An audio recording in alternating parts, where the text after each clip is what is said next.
This is how long it takes to get a clothing collection manufactured and ready for shipping, aka the production timeline. There are 5 phases to the production timeline: the sampling phase, the revisions phase, the mass production phase or bulk order, marketing and promotional prep phase, and logistics prep phase, all leading up to launch week, starting from just a sketch or idea and finishing with a full product packaged and ready for shipping. This entire process typically takes between 5 and 6 months, but if you watch until the end of the video, you will learn several strategies to cut the timeline down by a couple months. This is all based on my specific experience running a brand for the last 5 years. If you want access to this whiteboard as well as all my other whiteboards, PDFs, and slide decks, link in the description. The first phase is the sampling phase, which typically takes about 4 weeks. The sampling phase happens after the initial sketches and tech packs are done. In my case, I am the design team and the creative director, so I create all the sketches and tech packs myself.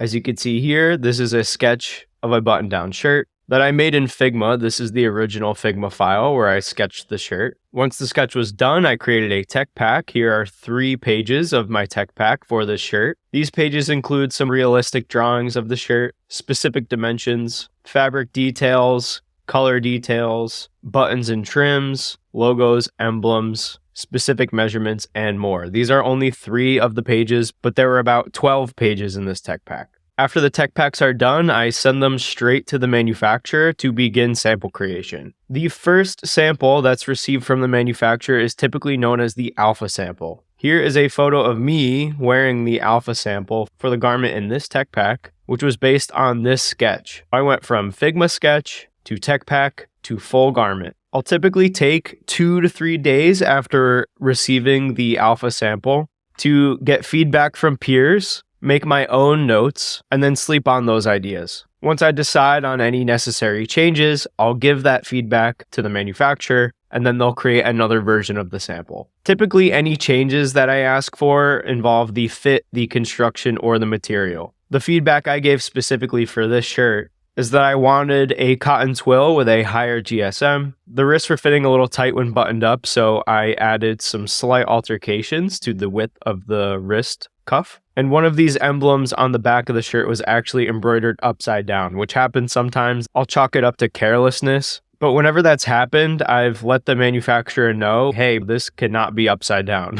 This needs to be exactly how it is in my tech pack. And every single time I've brought it up, they've been like, okay, no worries. We'll make a new version for you, our bad. And then they made a modification and sent me an updated version. I know that might seem nitpicky, but I hold my manufacturer very accountable and up to a very high standard. If little details like logo embroideries are upside down, that tells me that the manufacturer needs to pay closer attention. If they're not paying attention to the little details, then they're probably not paying attention to lots of other things as well. But every time I've held the manufacturer accountable, they've stepped up to the plate and made it right with me. Sometimes mistakes happen. But overall, I was pretty happy with the alpha sample. To get this product done, I only needed to go back and forth 1 time with the manufacturer. After the second sample arrived, I was ready to go and I approved it. Ideally, the revisions and final approval phase should last 3 to 4 weeks. You don't want this to drag on forever, especially if you are on a strict timeline. That's why I typically wait a couple days before providing feedback to the manufacturer to revise a sample. I don't want to give them feedback too quickly or impulsively. I want to sleep on it for a couple nights, but I can't take longer than a couple nights. I really don't want to spend too long in the sample phase. Sometimes I'll order samples of multiple sizes for the same product, just to make sure that the pattern grading is consistent. I'll also conduct wear tests and quality checks. Once I'm okay with everything and everything seems good to go, I will approve the samples, and then we will enter the mass production phase, aka the bulk order phase. This typically takes 1 to 2 months, depending on the order quantity. This phase is pretty much out of my hands, but I like to check in every 1 or 2 weeks with the manufacturer to make sure everything's going smooth. Sometimes I ask for photos as well, because getting updates from the factory with photos and posting that on social media tends to get high engagement. Towards the end of the mass production phase, I'll conduct a quality control check. My manufacturer has quality control checks built into their services, so at the end of the production run, they'll check all of the individual garments and make sure there are no defects. However, sometimes there are defects in the bulk order. That's happened to me before, where 12 of the 100 pieces for a t-shirt that I ordered were defective. So my manufacturer actually refunded me for those 12 pieces, which was awesome. But it's a good thing that I didn't do a pre-order for 100 shirts, because then I would have had to refund 12 customers, which becomes a nightmare. After the mass production phase is the marketing and promotional prep phase, which typically takes about 2 to 3 weeks. During this phase, I shoot all of the product photography for my lookbook and my website that I then use in marketing campaigns and digital ads. During this phase, I also like to post social media teasers and behind the scenes content. Every time I do a shoot, I film a ton of candid iPhone content, which works great for Instagram and TikTok. This is the time when I also will start to reach out to influencers. I see a lot of brands, especially in the YouTube clothing brand space, that combine the marketing and promotional phase with the mass production phase to save time. Or I'll see brands doing the marketing and promotional prep phase before the mass production phase. I personally don't like to do either of those methods, and I'll tell you why. First, let's talk about doing the marketing step first. Lots of brands will order really high quality samples, take photos of those samples, and then use that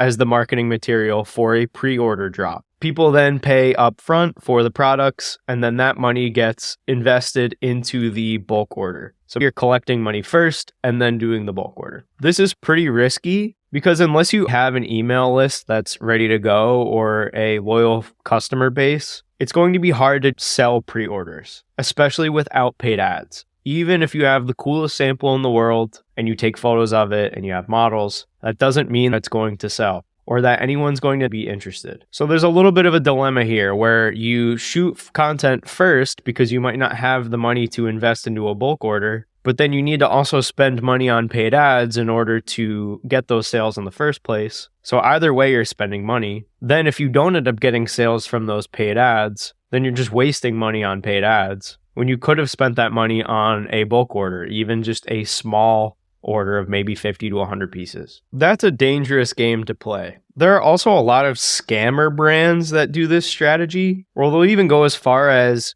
getting a really high quality sample made, and they'll take photos of that high quality sample. But then when they place a bulk order, they'll purposely lower the quality because it's cheaper. Or a lot of these brands will just take the money from the pre-orders and then not fulfill the products, which is a complete scam. For me, I don't want to be anywhere near that culture. I don't want my brand to be associated with that at all. So I don't do pre-order drops like that. But let's say we aren't scamming anyone, but still want to combine these two phases to save time. I have done this in the past. However, a big opportunity that I missed out on was filming content around the unboxing experience and the factory. Filming unboxing experience content is only possible if you have all of the logistics and shipping and packaging figured out. Which brings me to the logistics and prep stage, which lasts about 2 to 3 weeks and is the phase where all products are packed and ready for shipping. In the past, I shipped and packaged all of the orders myself at my apartment,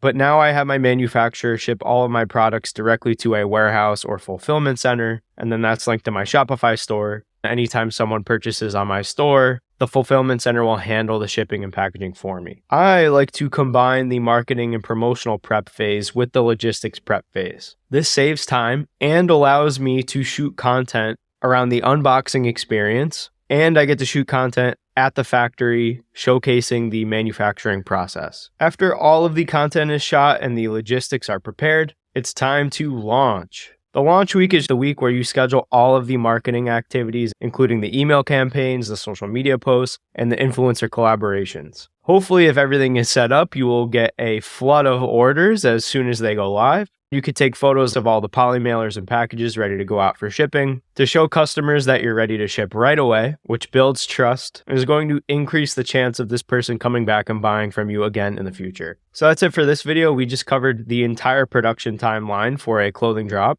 If you want access to all my whiteboards, PDFs, and slide decks like the one you saw in this video, be sure to hit the link in the description. If you found this valuable or learned something new, please like and subscribe. It helps me out a lot, and I'll see you in the next one.